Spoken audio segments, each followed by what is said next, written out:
Hi celebrities, நான் வந்துட்டேன். மணி என்ன 3 ஆயிட்டு 3 ஆயிட்டுனா நம்ம வந்துருவோம். முன்னாடி காலத்துலலாம் பார்த்தீங்கன்னா, நம்ம அம்மாக்கு கையிலலாம் ஒரு குட்டியா மணி பர்ஸ் வந்து வச்சிருப்பாங்க. அதில வந்து சில்லற கொஞ்சம் போட்டு வச்சிருப்பாங்க.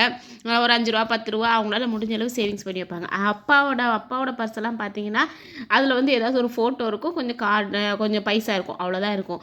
பட் இப்போ பார்த்தீங்கன்னா, யார் கையிலயும் ஒத்த பைசா இருக்காது. அதுக்கு பதிலா 2, 3 கார்ட வந்து சொருவி வச்சுக்குவாங்க.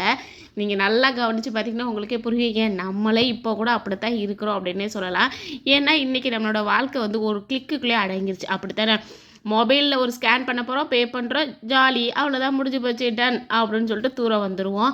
அந்த காலத்துலலாம் ஒரு ரூ. 100 குடுத்துட்டு, அதில மிச்சம் எவ்வளவு அப்படின்னு சொல்லிட்டு நம்ம கணக்கு பார்த்து கையில வாங்குவோம். அதில ரூ. 1 ரூ. 2 நமக்கு வந்து கூட குறைய வரும். ஆனா, இப்ப அப்படி கிடையாது. எல்லாத்துக்குமே கார்டு தான். எதுக்கு எடுத்தாலும் கார்டு. எல்லார்ட்டயுமே முதல்ல ஸ்கேன் பண்ணுறோமா, இல்லை ஜிபே இருக்கா, கூகுள் பே இருக்கா, என்ன இருக்குது அப்படின்னு சொல்லிட்டு தான் நம்ம வந்து ஒரு பொருளே வாங்க ஆரம்பிக்கிறோம். அந்த அளவுக்கு நம்ம கையில் வந்து கார்டு வந்து பணப்புழக்கத்தை விட கார்டு புழக்கம் வந்து அதிகமாகி போச்சு அப்படின்னே சொல்லலாம்.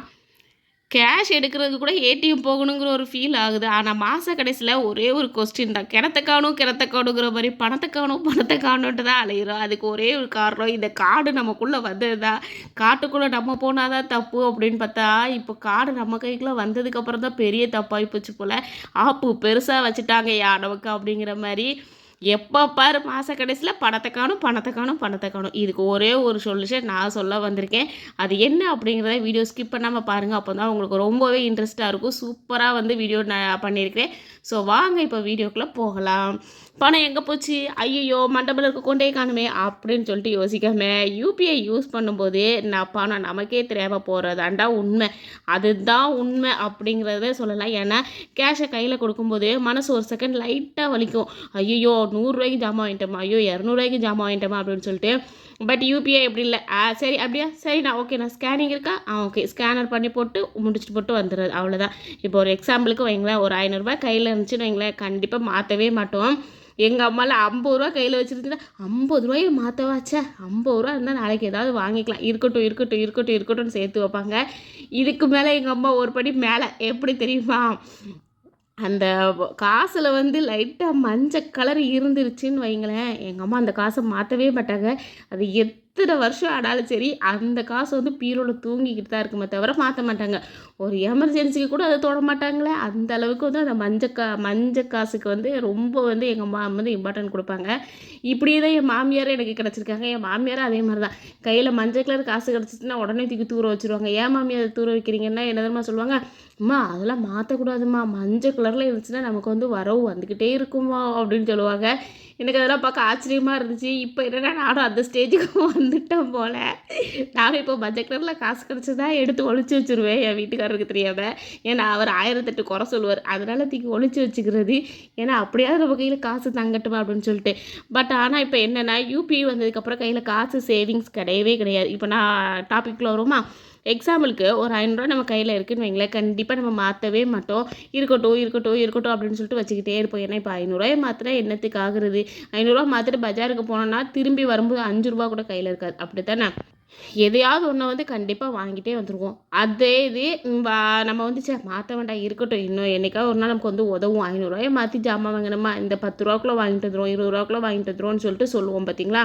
அப்படி எடுத்து வைக்கிறது தாங்க உண்மையான நல்ல பழக்கம்.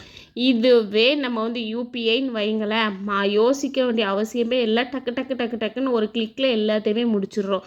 இது என்ன ஆச்சுன்னா, மாச கடைசில நம்ம கையில வந்து பணம் சுத்தமா தங்காது. அதுக்கு காரணமே மெயின் ரீசனே இவங்க தான். நம்மக்கிட்ட இருக்க பணத்தை கடைக்காரங்கிட்ட எப்படி போடுறதுங்கன்னே தெரியாது. என்ன வாழ்க்கடா இது அப்படிங்கிற மாதிரி நம்ம கையில் தான் ரூபா இருந்த மாதிரி இருக்கும். ஒரே கிளிக்கில் இங்கே இருந்த பணம் அங்கே போயிடும், அங்கே இருந்த பணம் இங்கே வந்துருங்கிற மாதிரி போய்கிட்டே இருக்குது. எப்போ அந்த ஜிபே, கூகுள் பே, ஃபோன்பே எல்லாம் வந்துச்சோ நம்ம காசை புடுங்குன்னு பிடுங்கிக்கிட்டு இருக்கு. நமக்கு வர சம்பளமோ 10ஓ 15ஓ தான் வருது. இந்த 15ல் அது 30,000க்கு செலவழிக்கிற மாதிரி அந்தளவுக்கு பிடுங்குது. இதெல்லாம் பத்தாதுன்னு சொல்லிட்டு பஜாஜ்லேருந்து ஃபோன் பண்ணுறேன், ஸ்டேட் பேங்க்லேருந்து ஃபோன் பண்ணுறேன், உங்களுக்கு வந்து லோன் வேணுமா, உங்களுக்கு வந்து நாங்கள் ஆஃபர் தரோன்னு சொல்லிட்டு ஆஃபருக்கு மேலே ஆஃபராக அள்ளி திணிக்கிறாங்க. இந்த திணிப்பிள்ளைக்கெலாம் உள்ளே போயிடாதுங்க. எனக்கெல்லாம் ஃபஸ்ட்டு வந்துச்சுன்னு வைங்களேன், நான் ஃபஸ்ட்டு சொல்கிறது, ஏம்மா இருக்கிற லோனை என்னால் கட்ட முடியலை, இதுக்கு மேலே நீங்கள் என் மேலே லோன் கொடுத்தீங்கன்னா என்னால் கட்ட முடியாது, பரவாயில்லையா அப்படின்னு சொல்லுவேன். உடனே வச்சுருவாங்க. ஏன்னா லோன் ஆஃபர்னு சொல்லிட்டு நிறைய பேர் வர்றாங்க. தயவு செஞ்சு இந்த லோன்லாம் எடுக்காதீங்கப்பா. எடுத்துகிட்டு கஷ்டப்படுறது என்னவோ நம்ம தான். ஸோ யூபிஐயில் அந்த பெயின் இல்லவே இல்லை. பெயின் இல்லாத இடத்துல கண்ட்ரோல் கண்டிப்பாக இருக்காது. ஸோ கண்ட்ரோல் இல்லைன்னா நம்மகிட்ட வந்து காசு கண்டிப்பாக இருக்காது. ஸோ நமக்கு வந்து கண்ட்ரோல் தேவைன்னா நம்ம கையில் ரூபா வந்து இருக்கணும். கூகுள் பேயில் டீ, ஸ்நாக்ஸு, ஆன்லைனில் ஆர்டர் பண்ணுறது, ஆஃபருன்னு ஷாப்பிங் எல்லாமே ரொம்ப ஈஸியாக தான் இருக்கும். ஆனால் ஈஸியாக போகிற பணம் சேவிங்ஸை மெதுவாக கரைக்கும். இதுதான் உண்மை. ஏன்னா ஈஸியாக டக்கு நம்ம வந்து டக்குன்னு வாங்குறோம். ஒரு டீ தானே 20 ரூபா தானே அப்படின்னு சொல்லிட்டு வாங்குவோம். பட் மாதத்தில் பார்த்திங்கன்னா அது ஒரு 600 ரூபாய்க்கு வரும்.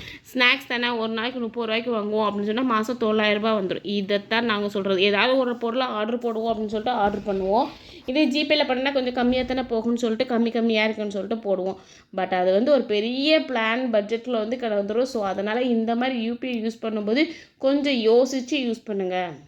எக்ஸாம்பிளுக்கு இப்போ 5 ரூபா இருந்தால் கூட ஜிபே தான்ப்பா பண்ணுறாங்க. ஒரு 5 ரூபாய்க்கு லேஸ் வாங்குறாங்க, இல்லை ஒரு சாக்லேட்டோ ஒரு பிஸ்கட்டோ வாங்கினாங்கன்னா அண்ணன் ஜிபே இருக்கானா அப்படின்னு கேட்டுட்டு அந்த 5 ரூபாயை கூட ஜிபே பண்ணுறாங்க. இந்த மாதிரி இப்போது ஒரு 300, 400 ஒரு பொருள் வாங்குகிறோன்னு வைங்களேன், 402, 401, 405, அதாவது சில்லறை 1 ரூபா, 2 ரூபா, 3 ரூபா வருது அப்படின்னா சில்லறை இல்லைன்னா யோசிச்சாலே போதும். அந்த கடைக்காரன்னு ஃபஸ்ட்டு சொல்கிறது என்ன தெரியுமா?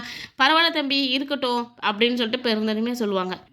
நம்ம உடனே என்ன சொல்லுவோம்? இருக்கட்டும்ண்ணே பரவாயில்ல, நான் 2 ரூபா தானே நான் கொடுக்குறேன் அப்படின்னு சொல்லுவோம். ஆனால் அந்த அண்ணன் சொல்லுவாங்க, இல்லைப்பா இருக்கட்டும், 400 ரூபாய்க்கு ஜாமான் வாங்கியிருக்கீங்களா, இருக்கட்டும் அப்படின்னு சொல்லிட்டு சொல்லுவாங்க.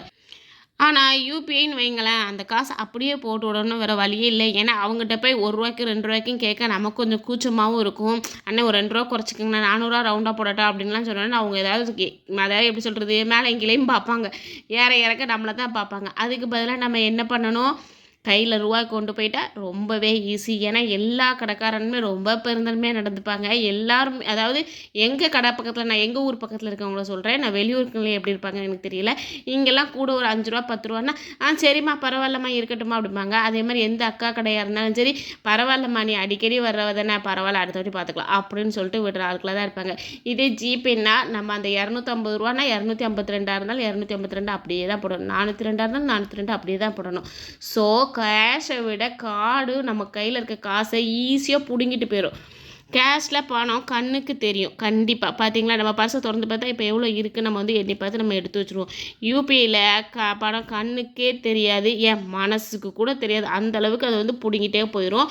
இந்த ஹேபிட்டால் எதெல்லாம் அஃபெக்ட் ஆகுதுன்னு தெரியுமா? ஃபஸ்ட்டு ஹவுஸ் ஒய்ஃபுக்கு அதாங்க, நம்மளுக்கு மாத கடைசியானாலே டென்ஷன் தான். இதுவே மாத சம்பளம் வாங்குறவங்களுக்கு அடுத்த மாதம் எதை நம்ம அட்ஜஸ்ட் பண்ணலாம், என்னெல்லாம் செய்யலாம் அப்படிங்கிற ஸ்ட்ரெஸ்ஸே ரொம்ப அதிகமாகிடும்.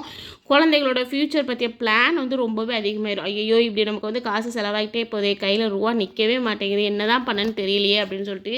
யூபிஐன்னா ப்ராப்ளம் இல்லை, அதை யூஸ் பண்ணுற நம்ம ஹேபிட் தான் ப்ராப்ளம். நல்லா புரிஞ்சுக்கோங்க. யூபிஐ வந்து யூஸ் பண்ணுறதுனால எந்த பிரச்சனையும் இல்லைங்க. அதை வந்து நம்ம எப்படி யூஸ் பண்ணுறோம், அதை வந்து என்னென்னலாம் பண்ணுறோம் அப்படின்ட்டு நம்மளோட ஹேபிட், நம்மளோட பழக்க வழக்கங்கள் தான் பிரச்சனையே. ஸோ நம்மளோட பழக்க வழக்கத்தை மாற்றிக்கிட்டாலே போதும். நல்லா புரிஞ்சுக்கோங்க. இப்போ நான் சொல்ல போகிறது ரொம்ப ரொம்ப இம்பார்ட்டன்ட். யூபிஐ வந்து தப்பு கிடையவே கிடையாது. அதாங்க கூகுள் பே, ஜிபேலாம் தப்பே கிடையாது. அதுக்காக கேஷ் மட்டுமே சொல்யூஷன் இல்லை, பேலன்ஸ் தான் சீக்ரெட். ஓகேவா? நம்மளோட கேஷை பத்திரமா பார்த்துக்கிறது நம்ம கையில் தான் இருக்குது. டெய்லி எக்ஸ்பென்ஸுக்கு ஒரு ஃபிக்ஸான லிமிட் வைங்க, சரியா? இன்னைக்கு இது வாங்குகிறோம், காய்கறியாக ஒரு 50 ரூபாய்க்கு வாங்குகிறோம், பெட்ரோலாக இவ்வளோ தான் போடணும், இதுக்கு மேலே நம்ம போடக்கூடாது, இதுக்குள்ளே நம்ம அட்ஜஸ்ட் பண்ணி வச்சுக்கணும். ஸ்நாக்ஸாக இவ்வளோ தான் லிமிட்டு, அதுக்கு மேலே வாங்கக்கூடாது அப்படின்னு சொல்லிட்டு நமக்கு நாமே ஒரு லிமிட்டை வைக்கிறோம். அப்படி லிமிட் வச்சா மட்டும்தான் யூபிஐ வந்தாலும் யூஸ் பண்ண முடியும். ஏன்னா இப்போ கார்டு இல்லாமல் எதுவுமே இல்லை அப்படின்னே சொல்லிடலாம். ஸோ கார்டு வந்து எல்லாருக்குமே தேவை தான். அந்த கார்டை வந்து எப்படி நம்ம வந்து செலவு பண்ணுறோம், எப்படி வந்து சேமித்து வைக்கிறோம் அப்படிங்கிறத நம்மளுடைய பழக்க வழக்கத்தை மாற்றுறதுல தான் நம்மளுடைய மணி சேவிங்ஸே இருக்குது. ஸோ கண்டிப்பாக நான் சொல்கிற மெத்தடில் நீங்கள் வந்து சேவ் பண்ணி பாருங்கள். ஒரு 500 ரூபா இருந்தால் அதை மாற்றுவோமா? கண்டிப்பாக மாற்றவே மாட்டோம். அதை எப்படியாவது பாதுகாக்கன்னு நினைப்போம். இதுதான் மணி கண்ட்ரோல். ஸோ மணியை ஈஸியாக சேவிங்ஸ் பண்ணலாம். ஓகேவா? இந்த சேவிங்ஸு நம்ம எப்படி யூஸ் பண்ணுறோம் அப்படிங்கிறது தான் இருக்குது. ஸோ கேஷோ கார்டோ மேக்ஸிமம் கேஷே யூஸ் பண்ண பாருங்கள். இப்போ மாத சம்பளம் வந்துருச்சா, 15,000 ரூபாய் சம்பளம்னா 15,000 எடுத்துகிட்டு அதை வந்து எங்கெங்கே கொடுக்கணும்னு சொல்லிட்டு ஃபஸ்ட்டு நீங்களே டிசைட் பண்ணுங்கள். யூபிஐக்காரங்க வந்து நம்மளை டிசைட் பண்ணுற மாதிரி வைக்காதுங்க. எப்போவுமே நம்மளோட கண்ட்ரோல் நம்மகிட்ட தான் இருக்கணும். நம்ம கண்ட்ரோலை அடுத்தவங்கள்ட்ட கொடுத்துட்டோன்னா அப்புறம் மாத கடைசியில் நம்ம தான் வந்து காசுக்கு திண்டாடுற மாதிரி இருக்கும். ஸோ நம்ம கண்ட்ரோலை நம்மளே வச்சுப்போம். லாஸ்ட்டாக இந்த வீடியோ உங்களோட வாழ்க்கையை கனெக்ட் ஆச்சுன்னா ஒரு குட்டியாக கமெண்ட்டில் சொல்லுங்கள், சரியா? உங்களுக்கு எப்படிலாம் ஆச்சு அப்படின்னு சொல்லிட்டு. நீங்கள் கேஷா யூபிஐயா எதை யூஸ் பண்ணுறீங்க அப்படின்னு சொல்லிட்டு மெயினாக மறக்காமல் சொல்லுங்கள். எத்தனை பேர் கேஷ் யூஸ் பண்ணுறீங்க, எத்தனை பேர் கார்டு யூஸ் பண்ணுறீங்க அப்படின்னு சொல்லிட்டு பார்க்கலாம். என்னோட வீடியோ உங்களுக்கு பிடிச்சா லைக் பண்ணிக்கங்க, ஷேர் பண்ணுங்கள், கமெண்ட் பண்ணுங்கள், சப்ஸ்கிரைப் பண்ணுங்கள். அப்படியே ஹைப்பும் பண்ணி வச்சுக்கோங்க. இதே மாதிரி இன்னொரு வீடியோவில் யூஸ்ஃபுல்லான வீடியோவில் நாளைக்கு நான் உங்களை சந்திக்கிறேன். அது வரைக்கும் டாட்டா, பைமா.